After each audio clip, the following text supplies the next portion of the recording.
Bud, can you tell us a little bit about your personal background? Sure. I was born in 1924. My father was a commercial artist, so I grew up in art all around me. In fact, I call myself a child of the Great Depression. Didn't know we were poor. I grew up a country boy in an art colony up in the Catskill Mountains called Woodstock. You probably heard of it. But by the time I was ready to go to high school, my mom said, let's move back to the city where you get a better education. And I had the good luck to attend music and art high school.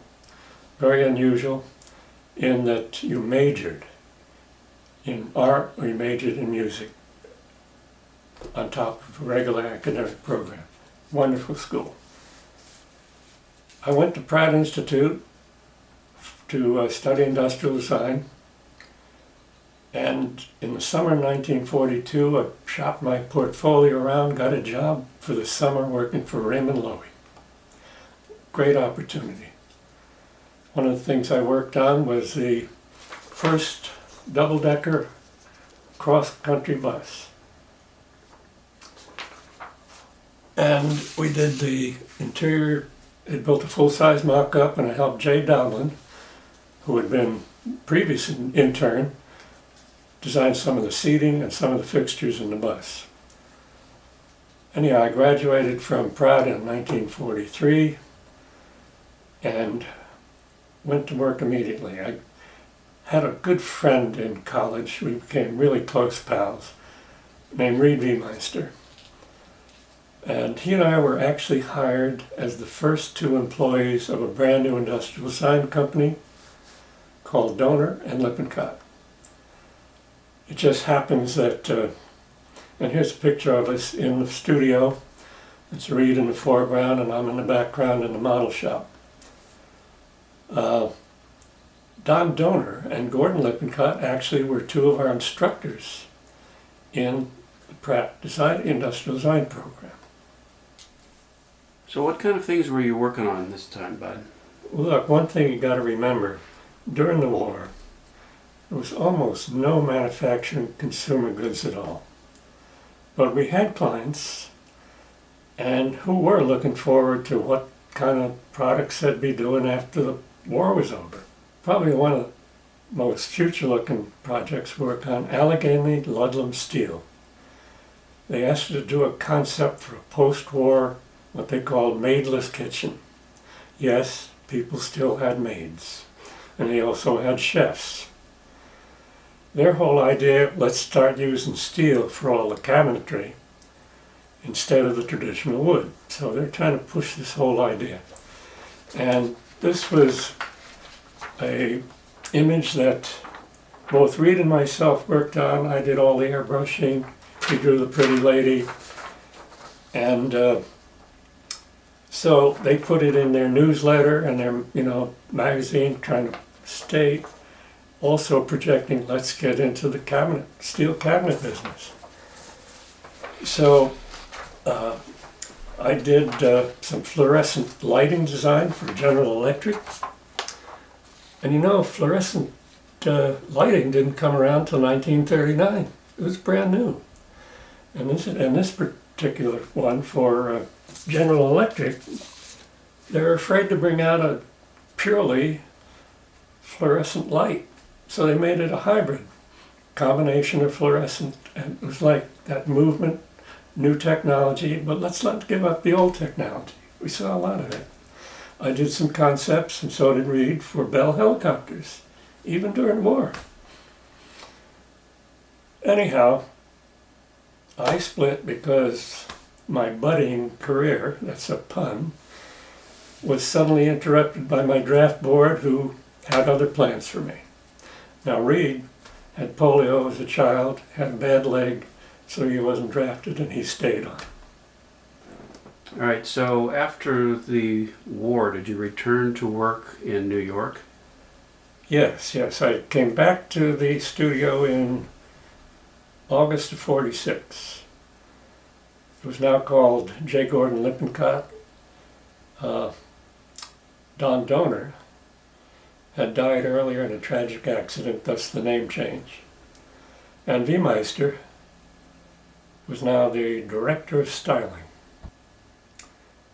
My first project when I got back was working on a full-scale mock-up designing the interior of a converted military plane to passenger. And the FX-12, I think, was the military plane, was used for surveillance, camera surveillance, but a beautiful aerodynamic beauty.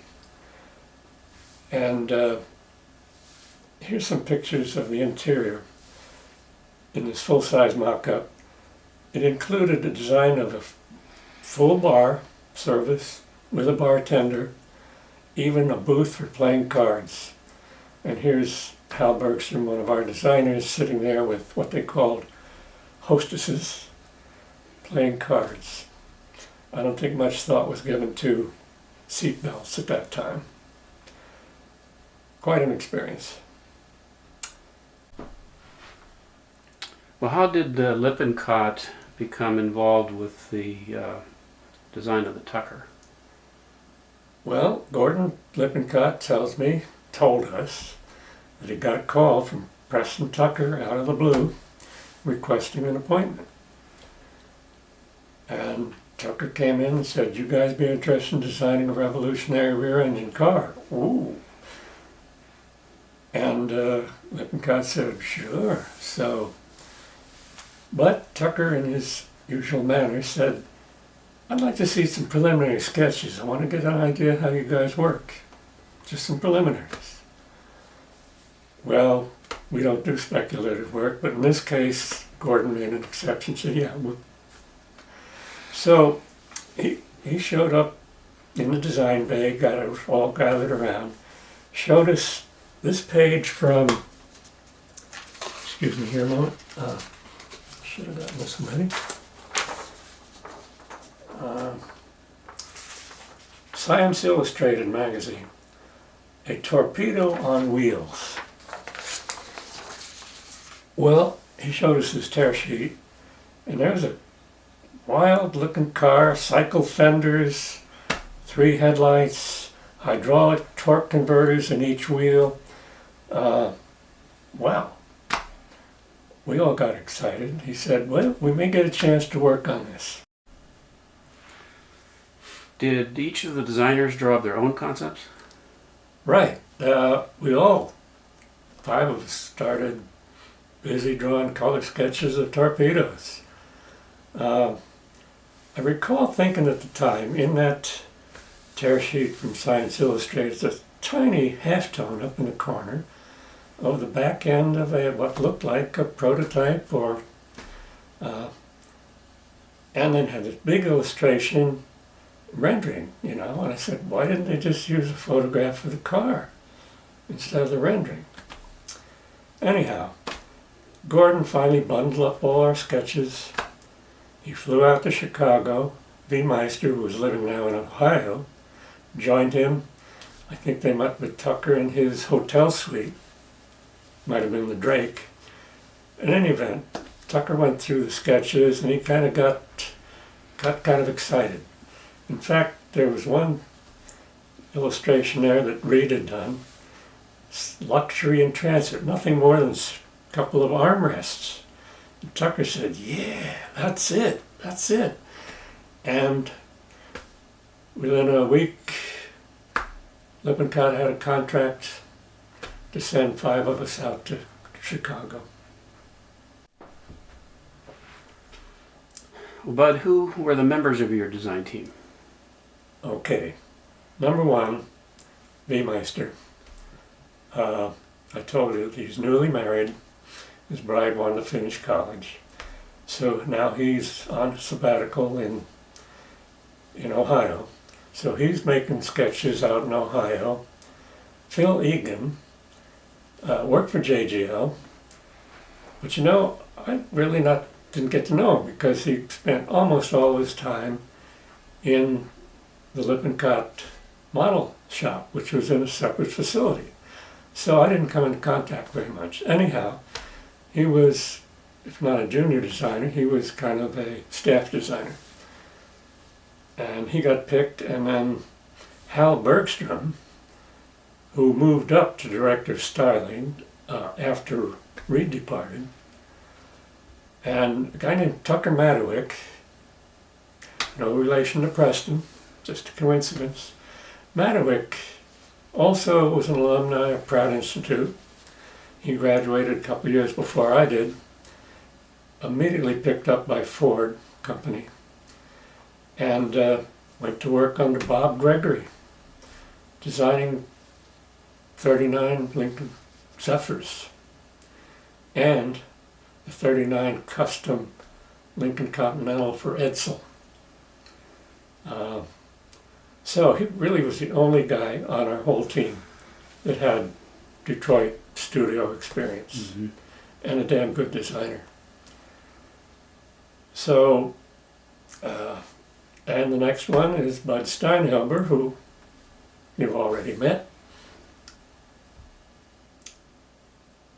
Well, Bergstrom, Egan, Matowick all flew off to Chicago. I've got it down as March 10th, 1947, we started this project. However, I didn't go with them. Why? I'd taken a week vacation to drive my mother and dad down to San Miguel, Mexico, because I wanted to show off my new acquired 1940 Lincoln Continental convertible. So anyhow, my dad taught painting at the Art Institute in San Miguel, and they would take the bus or the train down there. I said, I'll drive you down. Anyhow, when I got back to the studio, Gordon said, pack a bag, pack a toothbrush, and get your ass on the next plane out to Chicago. So, Bud, where were you living at the time when you were working at this factory? well, we weren't close to the factory. The factory was maybe 15 miles away in a town called Cicero. So they put us up at the old Southmore Hotel in South Chicago. Not quite the grand old hostelry it used to be, but we had individual suites. I had a room doubled up with V-Meister, so, and there were a whole lot of other Tucker personnel put up there as well. And we'd eat breakfast every morning in the coffee shop and gather on the sidewalk and say, you ride with me and I'll ride with him. And, or sometimes we'd get a cab if we were late or early or whatever. What was your work area like in this factory? Oh man, this plant was immense. In fact, we were told it was the largest manufacturing plant under one roof in the United States. Wow. 475 acres, about 30 city blocks, all one building. During the war, of course, they were turning out Wright Cyclone aircraft engines for B-29 bombers. And they had, I think the number was something like 30,000 employees working in this plant. Just engines. Oh man, it was huge. So we were situated in one of many huge open industrial bays. Clear story windows, and there were no whole lot of these industrial bays, but we were in one. Anyhow, my first opened into this door and I'm looking at two platforms, 15 feet apart, and on one platform is a full-scale clay model, which I was understand designed by a guy named Alex Tremulous. And on the right platform, we had the Lippincott team in 1 week had already started getting a lot of clay on the wood buck. We had to start from scratch. We're trying to catch up. And the Tremulous car looked pretty much like we had seen in the ads, renderings. And 25 feet away, they had already started building the chassis for the prototype. I mean, all this was going on at once. I was astounded. Well, when you were there, did Tremulous participate in the working of his own model?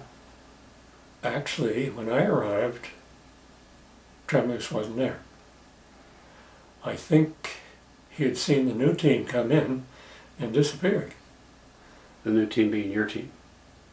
And so I don't know whether he worked on his own clay model, because there were two experienced clay modelers hired from Barnes and Reinecke. They were there the full time we were there, making changes. In fact, all during the time I was there, I never saw Tremulous pushing clay. Anyhow, we were told all the side elevation stuff was set and not to change it. And You were told that by whom? well, actually, I don't know where that came from, because maybe that instructions were given to the team when they first arrived. But I learned, don't change the sides.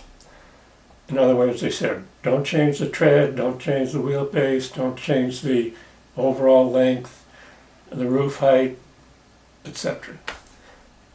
In my opinion, that really handcuffed us. Like, what could we work on, you know?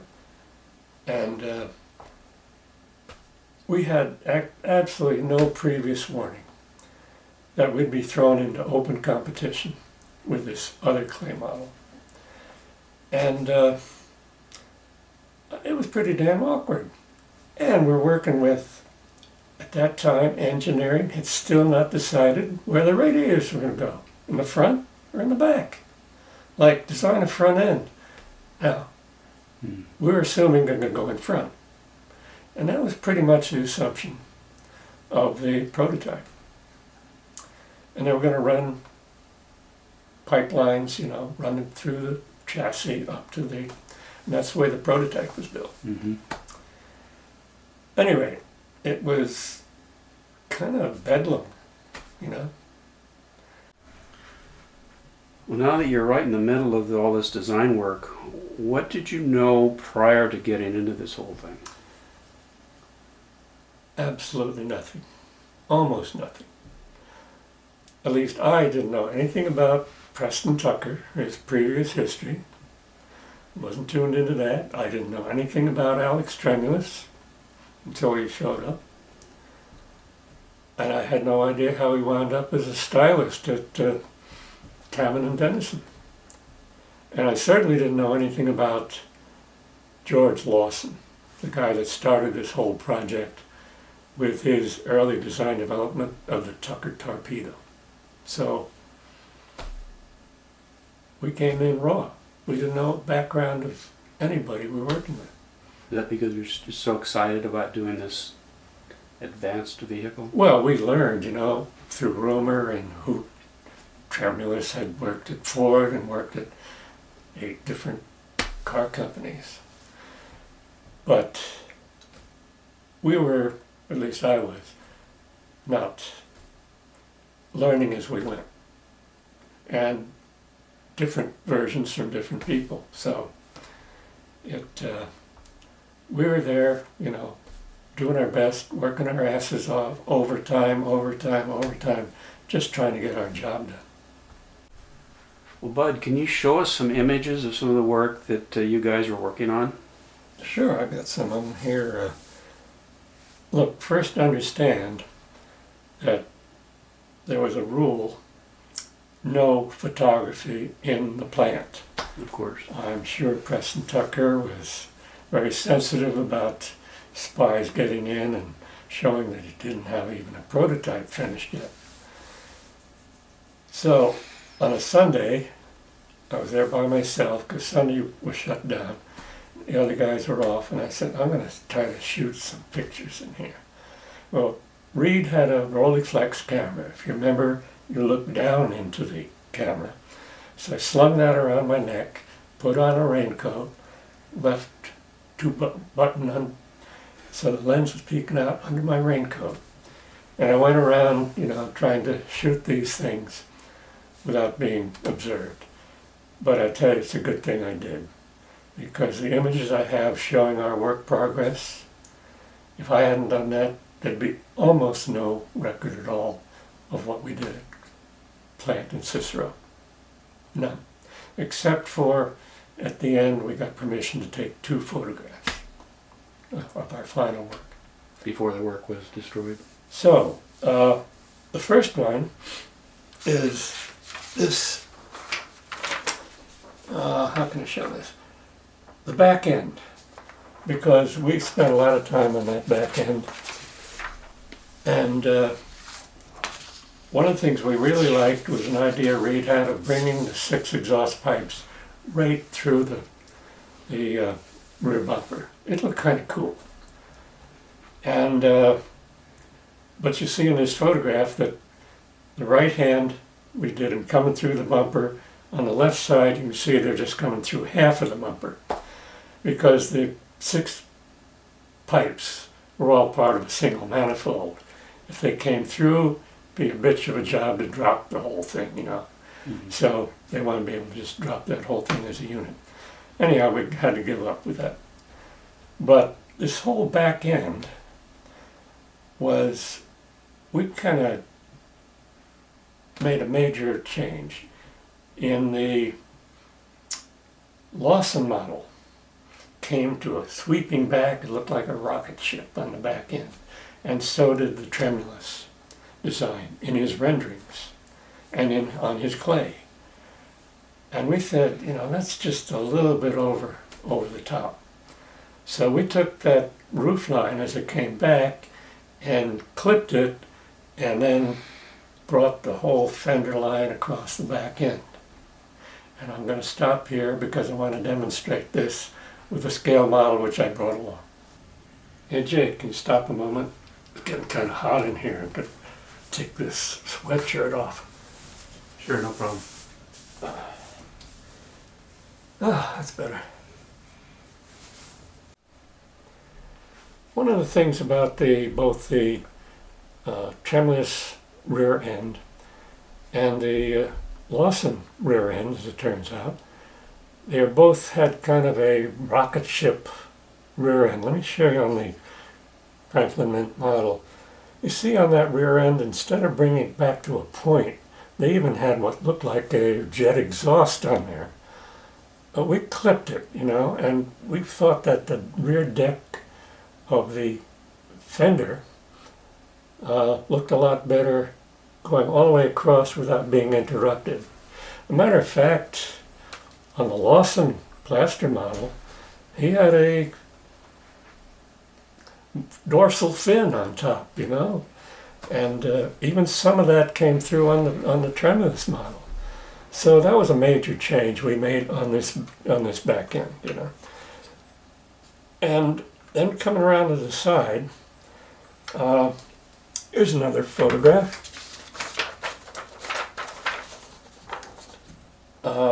Working on the side fender. Actually, that roof line, we brought that back further than it was on the Tremulous model, thinking that it needed a larger quarter window for better sight line. And on one of the third pictures here,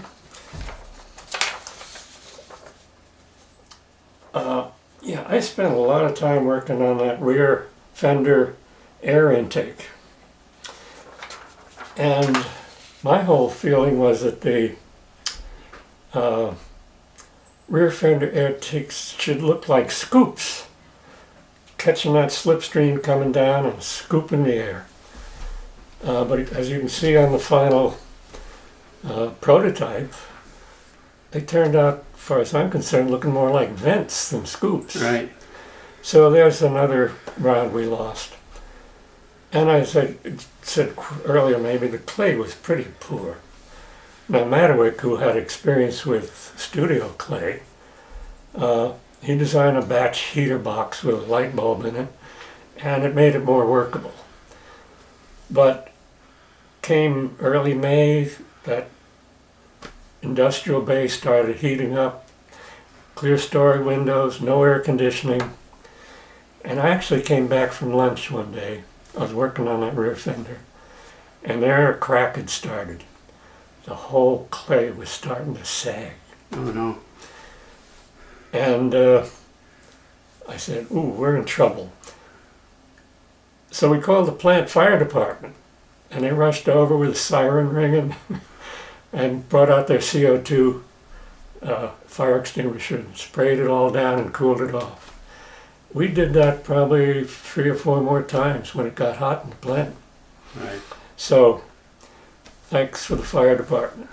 Going back to the front end, we all kept looking at this front end on the tremulous clay model. Big, kind of massive checkerboard grill, picked up from the Lawson design.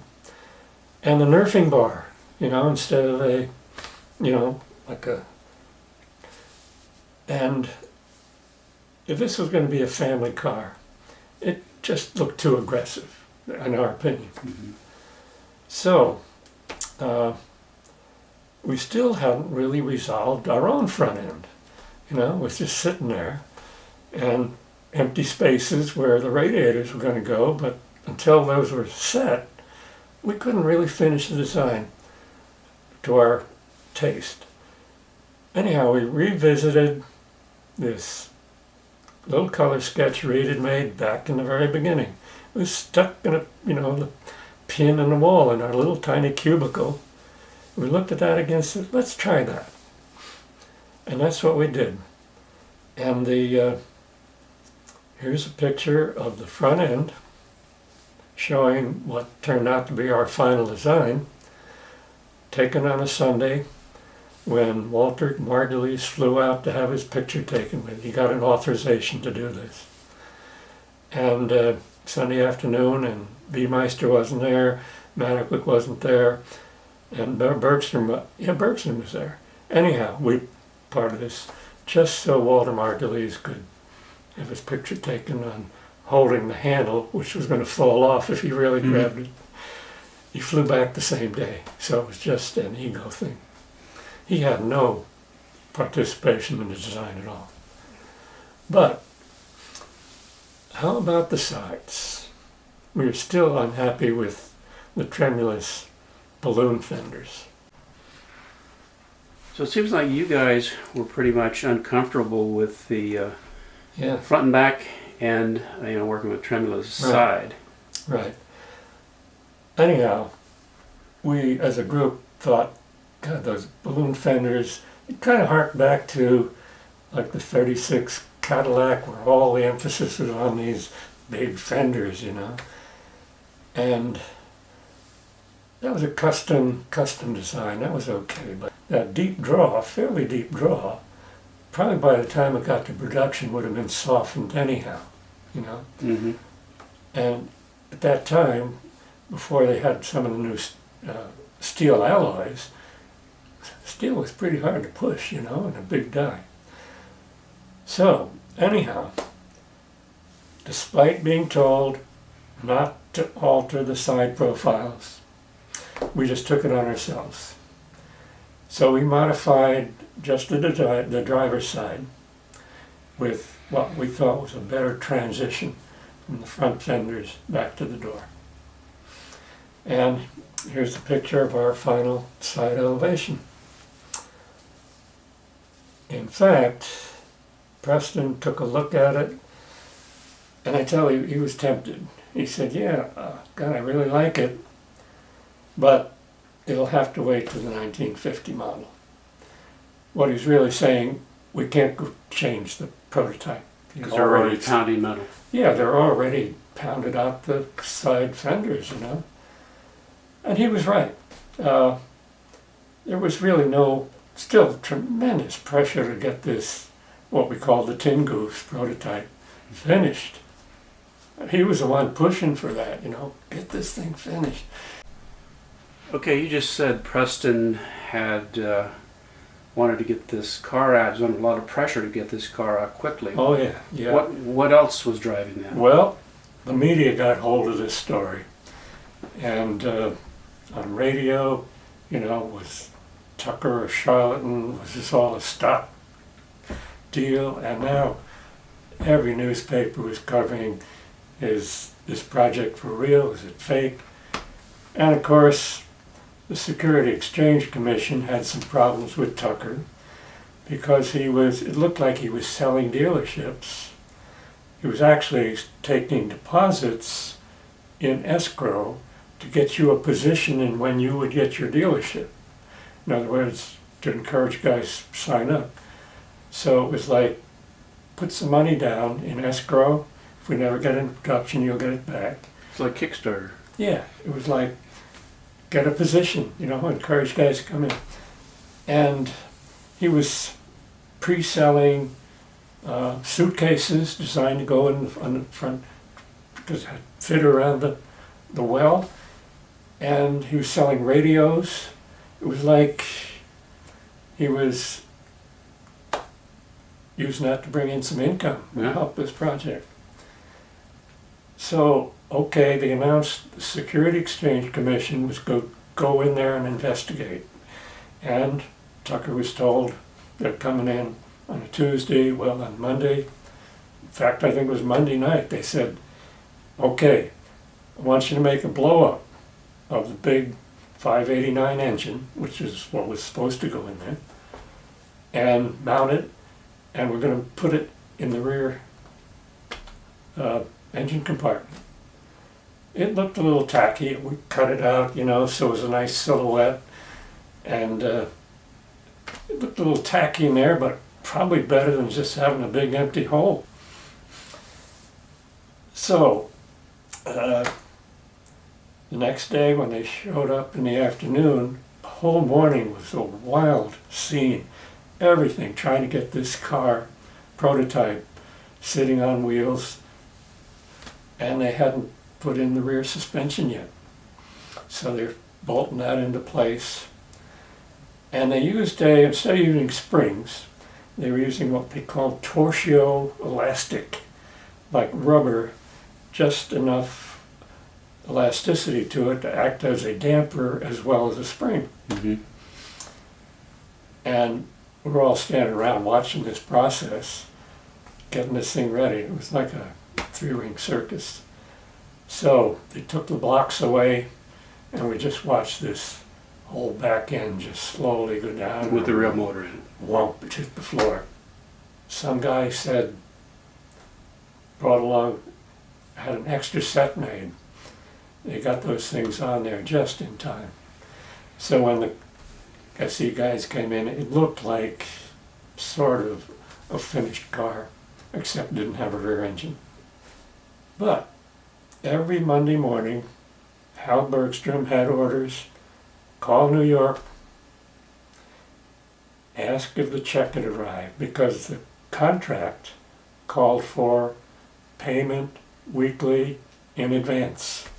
So we were moving along, and Margulies answered the phone and said, no check, no payment, no work, pack up and come home.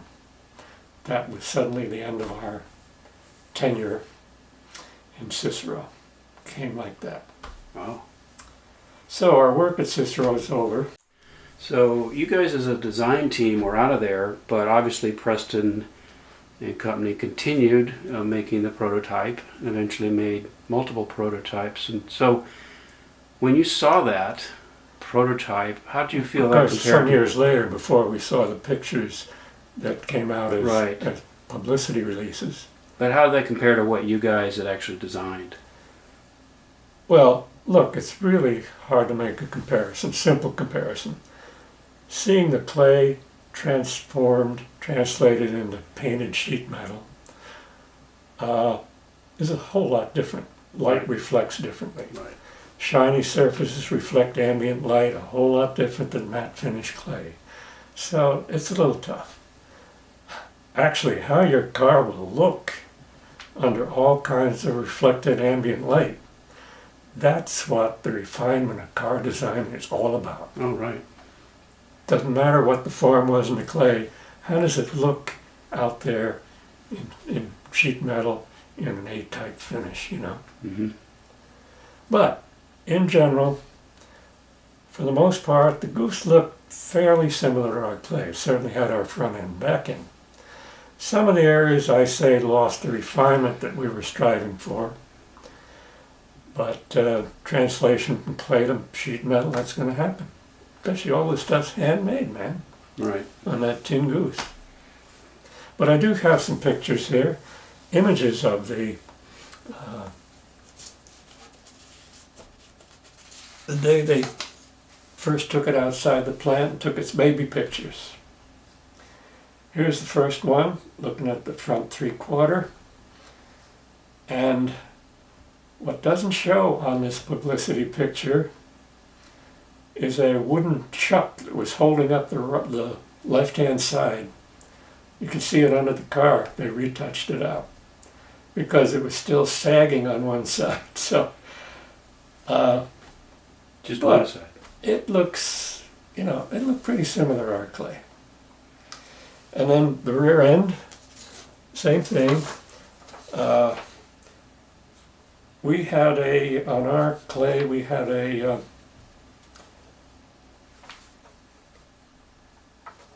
on that rear grille, we had it in 4 rows, and the finished one was done in 3 rows. I thought ours looked a little better, but that's, detail. Now this particular shot was taken apparently at a different time in a different location. But you can see that they followed our recommendation. We thought the underside of the front grille should be painted the same as the body color, just to bring out the steer horn, which they did on the prototype. Mm-hmm. But once they made that, I think they made a Kirkside die to press that front bumper. All that grille, chrome plated it, and from then on, which was really odd because every car they built after that, the fenders were moved, the radiators were moved to the back. The prototype's the only one that had the front radiators. Wow. And so everything after that, big chrome finish, grille, but the radiators are really in the back. They're just dummy,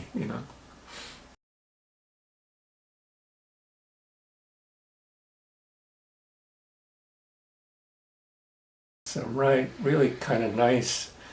And Tremulous goes on about how costly it was to make these models to go on. In the final analysis, they didn't make our great taillights. They borrowed some from a 42 Dodge that looked, cost saving. Did they ever paint any of the clays?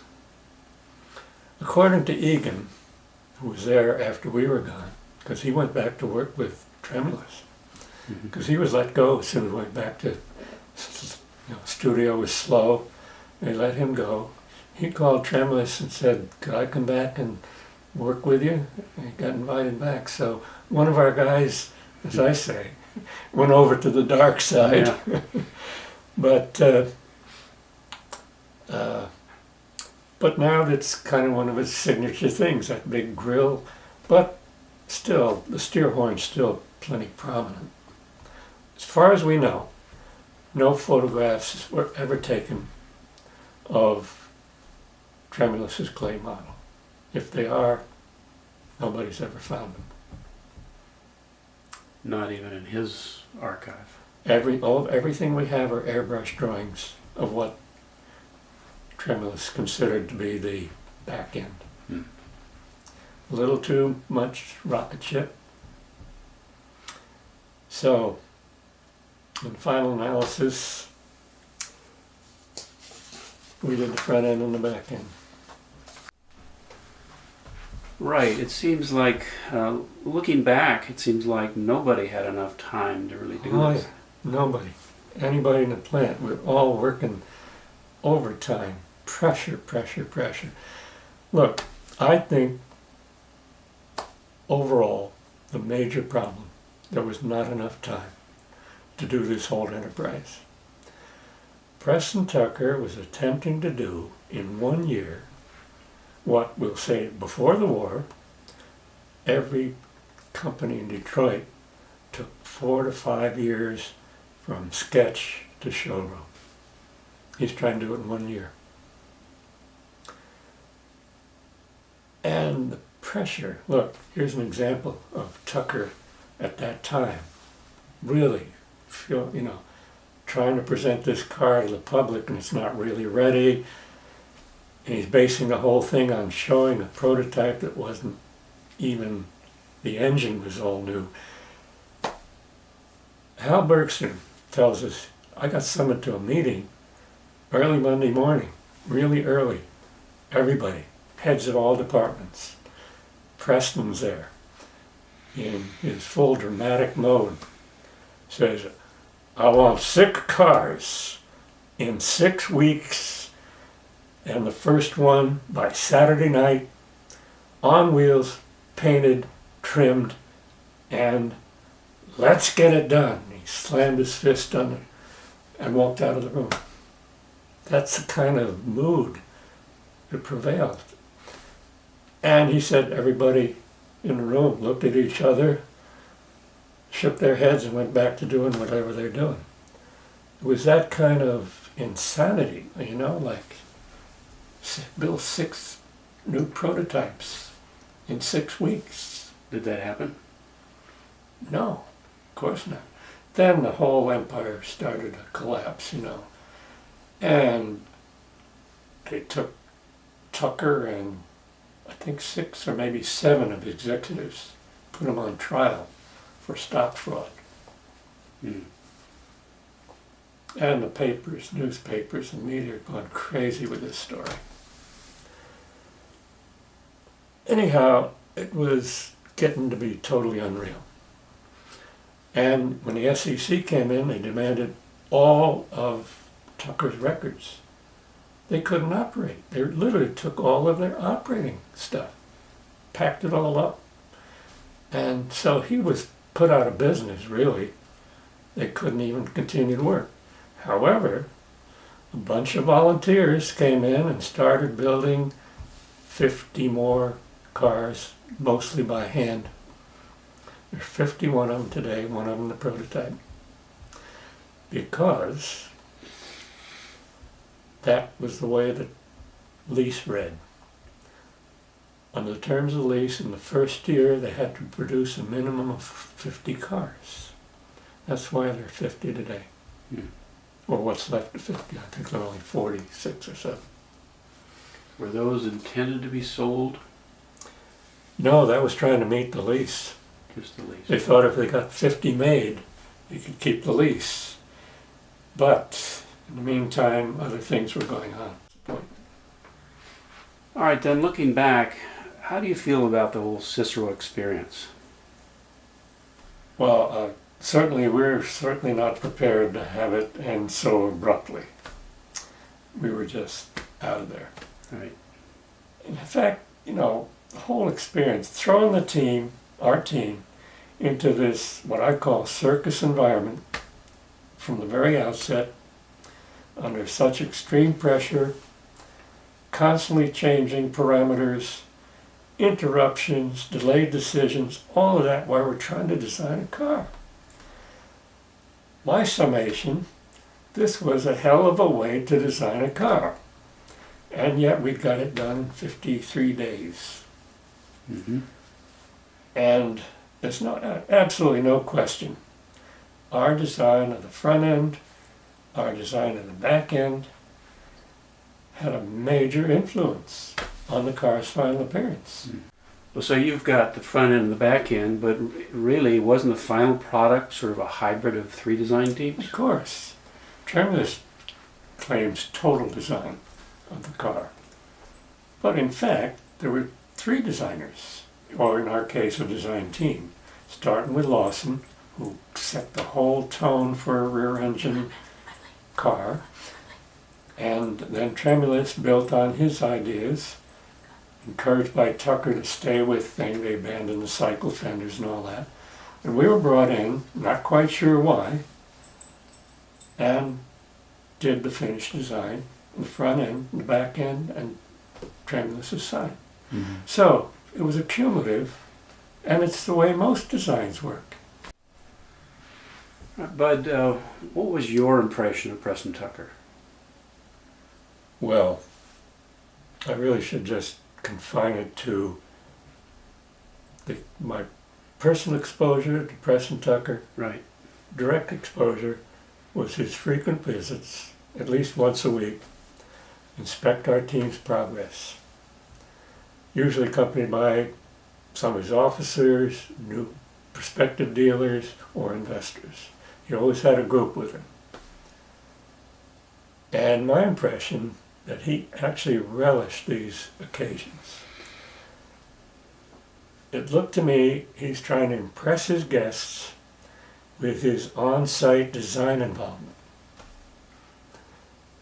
Incidentally, during each one of these sessions, he'd always have somebody back in the bay fire up an engine without mufflers on it to have sound effects going back. Everybody, ear splitting, you know. He was adding sound effects to his presentation. Right. But he would openly, in front of this group he's with, start taking, you know, he'd say, I really like what you've done on this curve, you know. And yet I like what we have on this one over here. So he's sort of taking part, showing he's making the design decisions. But would you take that as real input or just showmanship? I took it as frustration, you Yeah. know. First from one model, most of that from the second model, like a Chinese menu, you know. Without any thought of how they go together. Mm-hmm. And of course, Herman Ringling, the sheet metal guy, who I watched one day on this hydraulic air hammer, turning out a door panel, doing it with the bare hands and the sharp steel, you know. And I said, shouldn't you be wearing gloves? He said, no, I can't get the feel of it with gloves on. Right. He said, I made all the core doors this way, all by hand. Pre-OSHA. Yeah, he was sport-proof.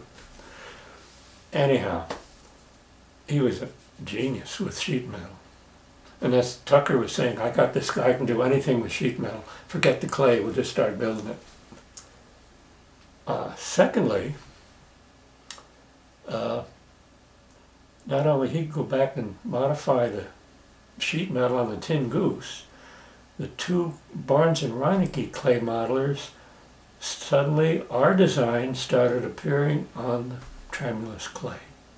He was trying to keep up with our changes. Okay, but given that there was tremendous pressure to complete the Tin Goose, why do you think Tucker brought in Lippincott for additional design exploration? It's my belief that he was unhappy or not totally sold on the design that he had. He wanted some outside counsel to come in. He said, I think he just wanted to have a look at some alternate front end and alternate back end. He was sold on the sides. All right, Bud, you've mentioned George Lawson before as the first designer to be hired by Preston Tucker. That's my understanding. And so what do you know? What's his story? Well, I mentioned early on, I didn't know anything about him. I didn't even know he existed in this whole development. But through the years, more and more of his stuff started appearing. Who fed me some of this stuff? Here's some of George Lawson's original work. We found this photograph of George working on his clay model. Nobody knew, certainly I didn't know it existed. And this was years later you found. Years later, yeah. And then we found two photographs, or images that looked like they were same thing, retouchings over a model. Pretty good retouching. But, people in the background, and here, this one with, two ladies standing in front of the front end, and that front end kept changing in all of his illustrations. Mm-hmm. I don't know if he did the retouching himself or had it done, or whether Tucker took it and had it done. It doesn't really matter, but,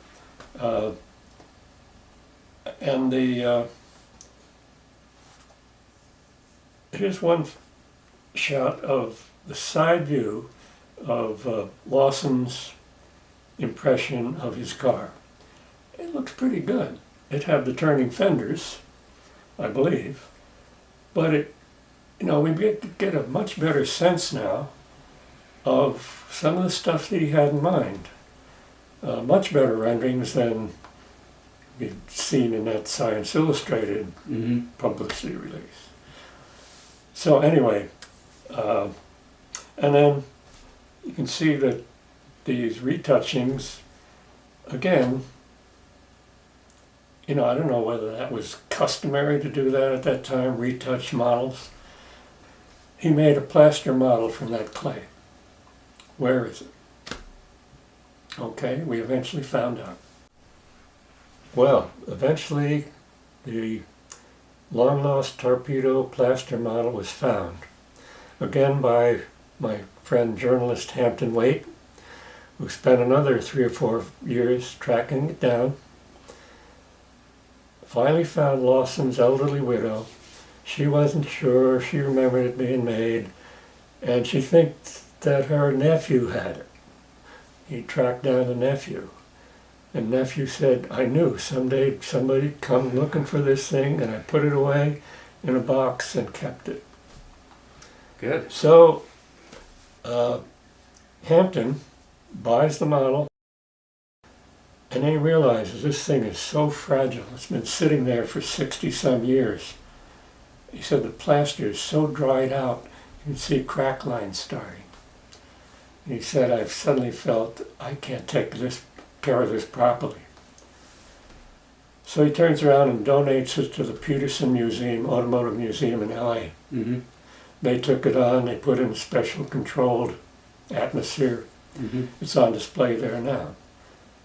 And as a result of that, the Ida brothers, who at one point designed and built a fiberglass version of the Tucker 48, and I think they sold 3 of them. Now they had a model, they had it lasered, took all the sections off it, and now we're going to build a working model, a working full-size Tucker torpedo. Oh, the first vision of the Tucker. Yeah, they're working on it right now. And one thing, if you look at the front end, on that first shot of the front end of the plaster model, what we didn't know until we found this model, Lawson offered it to Tucker. On one side he shows a proposed turning fender, cycle fender. On the other one, blended in. Mm-hmm. We can only conclude that Tucker loved that cycle fender and said, do that one. So, in other words, he gave the guy a choice. But Tucker fell in love with that center headlight and these 2 headlights turning with the wheels. Mm-hmm. The idea was going around a corner and you're lighting it before you make the turn. Then they found out the light had to penetrate the light from the center light, and that didn't work too well. You had light going through light, which broke up. It didn't quite work out in real life. Mm. Anyhow, the Tucker had this model photographed in an outdoor setting, made it appear real in that Science Illustrated magazine release. What I call the earliest example of Preston Tucker stretching the truth. I'm putting it that way to be kind. And an area in which I believe he would come to excel at. You mentioned the word showman, and I always thought it was kind of a funny coincidence that P.T. Barnum and P.T. Tucker share the same initials. Now, don't get me wrong, I think Preston Tucker sincerely wanted to build a car. A lot of people say he was a fraud. However, from what I could see, he had no compunction about using any promise, any claim, any diversion, whatever he felt necessary to try to make this whole thing magically happen. A lot of people ask me, was there really an organized conspiracy from the big three to block him? I don't think so. I really don't think so. You know, I'm emphasizing the word organized. There may be some people that said, God, we wanted to do our rear engine first. But there are a couple examples. They needed 50 steering wheels for the interim prototypes they built. Ford sent them 50 Lincoln Zephyr steering wheels. Mm-hmm. Said use these, but destroy them after you don't need them anymore. So they were actually getting cooperation from Ford. And of course, Tremulous used to work at Ford, so I don't, you know, I think much more likely was the efforts of Michigan Senator Homer Ferguson. And that is covered in Coppola's movie. He had a friend. He had promised that guy named Carl Strandlin. Carl Strandlin wanted to develop high mass production steel prefab homes. And he needed a big plant. And Homer had kind of promised Strandlin he could get this. When the lease went to Tucker, he was totally pissed. And I think it was his efforts to get that lease broken, this guy Tucker, get him out of there, and Strandlin could move in, which is exactly what ensued. That plant was turned over, and they built Lustron prefab homes. They're actually pretty good. But I want to go back to something you said earlier about after the Lippincott, you and the Lippincott team left because you weren't getting paid. Alex Tremulous stayed on and essentially continued the work. And but afterwards, he seemed to not acknowledge Lippincott even existed, let alone give you credit. Is that damn correct? Close? Damn close. He had essentially snubbed our work there. He called it inconsequential.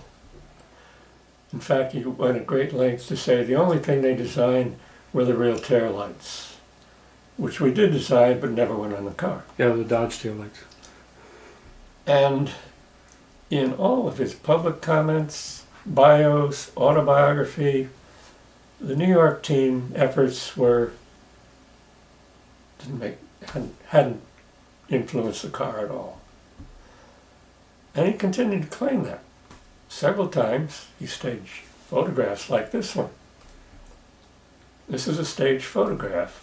And to the uninformed viewer, there's proof. He's got the scale model, he's got the airbrush rendering, and now he's got the car.